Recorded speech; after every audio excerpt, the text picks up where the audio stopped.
সেই দক্ষিণেশ্বরের দিব্য পটভূমি মা তখন বাস্তবিকই বিন্দুবাসিনী সেই অল্পায়তন নহবতেই অবস্থান করছেন। লাটু মহারাজ ঠিক এই কালেই মাতৃ সন্নিধানে সেবক রূপে নিযুক্ত হন। স্বয়ং শ্রীরামকৃষ্ণ সেই নিয়োগকর্তা। ইংরেজি 1881 খ্রিস্টাব্দ তখনও শেষ হয়নি। শ্রীরামকৃষ্ণ একদিন দেখেন লাটু পঞ্চবটির কাছে গঙ্গা তীরে ধ্যানে ডুবে রয়েছে। লাটু নিশ্চঞ্চল নিস্পন্দ। ধ্যানমগ্ন লাটুকে ডেকে ঠাকুর বলে ওঠেন, ওরে লেটো, তুই এখানে বসে আছিস, আর উনি যে নহবতে রুটিবেলার লোক পাচ্ছেন না। সহসা এই কথা কানে যেতেই লাটুর ধ্যান ভেঙে যায়, ভারী অপ্রতিভ হয়ে পড়েন। যাই হোক, উঠে দাঁড়িয়ে তখনই ঠাকুরের অনুগমন করেন। তিনিও দ্রুতপদে লাটুকে সঙ্গে নিয়ে শটান নহবতে গিয়ে উপস্থিত হন।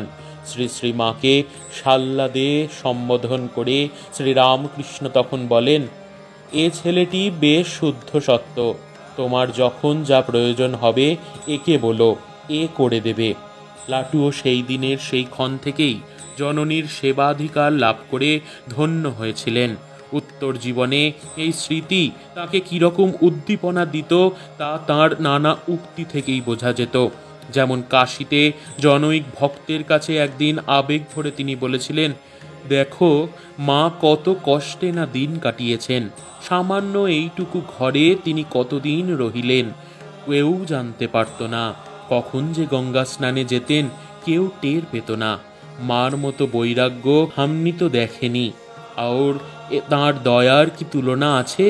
আমার বহু ভাগ্য যে উনি আমাকে মায়ের কাছে নিয়ে গেলেন। মায়ের কৃপায় আমার জীবন তো সার্থক হয়ে গেছে। আমি তার কি সেবা করেছি, তিনি তো আমাকে ভালোবাসা দিয়ে বেঁধেছেন। আমাদের কাছ হতে তিনি তো কিছু পাবার আশা রাখেন না, বাকি তাঁর দয়ায় আপনি তাকে পেয়েছি।